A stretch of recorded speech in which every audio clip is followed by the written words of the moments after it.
Kada se u Kur'anu govori o tome kako je Allahu lahko oživjeti ljude nakon njihove smrti, specijalno se skreće pažnja na jagodice ljudskih prstiju. Zar čovjek misli da kosti njegove nećemo sakupiti? Hoćemo, mi možemo stvoriti jagodice prstiju njegovih ponovo.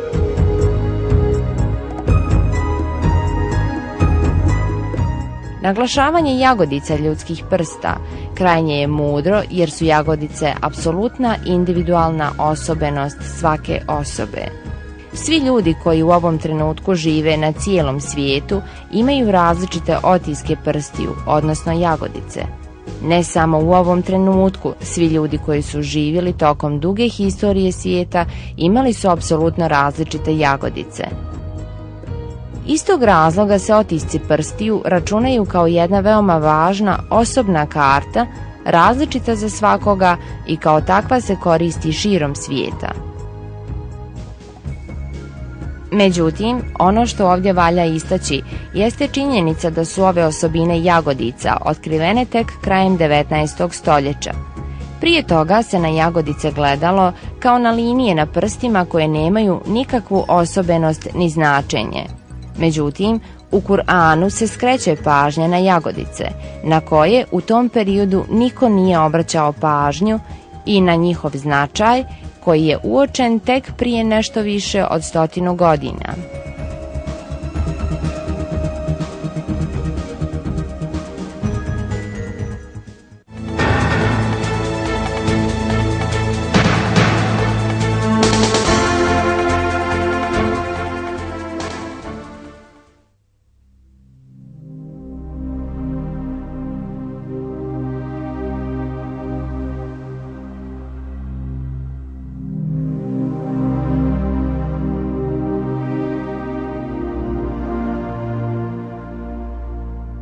Drugi veoma bitan podatak koji se navodi u Kur'anu jeste podatak o etapama razvoja bebe u maternici.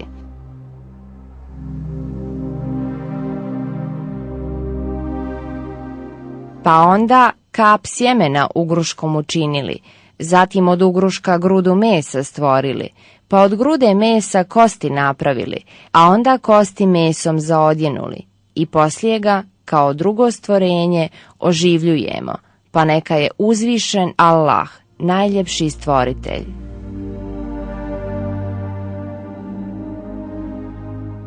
Embriologija je naučna grana koja se bavi proučavanjem razvitka zametka u majčinoj utrobi. Do nedavne prošlosti u embriologiji su tvrdili da se kosti i meso razvijaju istodobnim nastankom.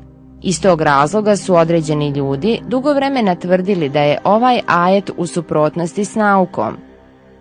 Međutim, zahvaljujući naprednom mikroskopskom istraživanju sprovedenom suvremenom tehnologijom, uspostavilo se da je doslovno tačno sve što je u Kur'anu navedeno.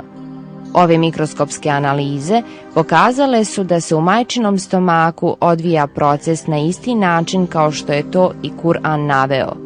U embrionu prvo dolazi do okoštavanja hrskavičnog tkiva, potom odvajanjem tkiva koje okružuje kosti dolazi do okupljanja mišićnih ćelija koje obavijaju kosti. Ovaj se proces ovako opisuje u jednoj naučnoj ediciji. 6. sedmica. Kao nastavak hrskavičenja, prvo okoštavanje pojavljuje se u ključnoj kosti.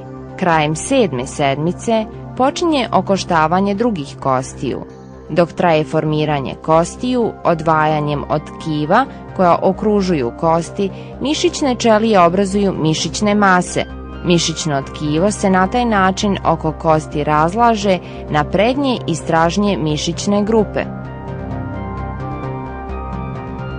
Ukratko, etape nastanka čovjeka koje su opisane u Kur'anu u potpunom su skladu s otkrićima moderne embriologije.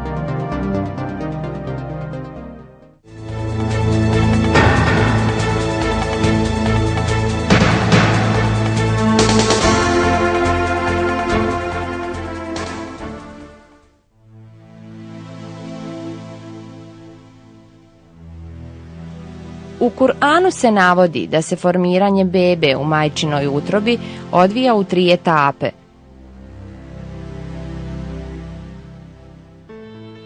On vas stvara u utrobama matera vaših, dajući vam likove jedan za drugim u 3 tmine. To vam je eto Allah, gospodar vaš. Njegova je vlast, nema Boga osim njega. Pa kuda se onda odmećete?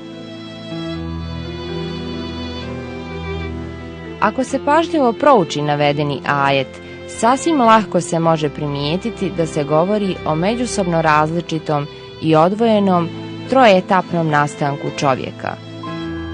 Zaista, danas i moderna biologija također iznosi da se embriološki razvitak bebe u maternici odvija u 3 različite etape. Ovo se pitanje nalazi među temeljnim poglavljima u svim embriološkim knjigama koje se danas na medicinskim fakultetima izučavaju kao nastavni udžbenici. Ova se činjenica na sljedeći način navodi u Basic Human Embryology, jednoj od osnovnih knjiga embriologije. Život u maternici odvija se u 3 etape. Preembrionik, prve 2,5 sedmice, embrionik do kraja 8. sedmice i fetal od 8. sedmice do rođenja. Ove etape koje se u medicinskom jeziku označavaju kao trimester, odnosno 3 perioda, sačinjavaju različite faze razvoja bebe u maternici.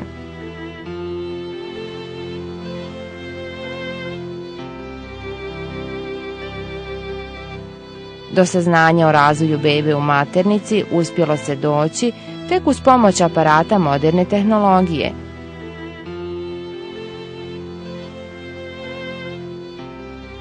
Međutim, kao što se vidi, ovi podaci su, kao i niz drugih naučnih činjenica, na jedan zapanjujući način izneseni u kuranskim ajetima.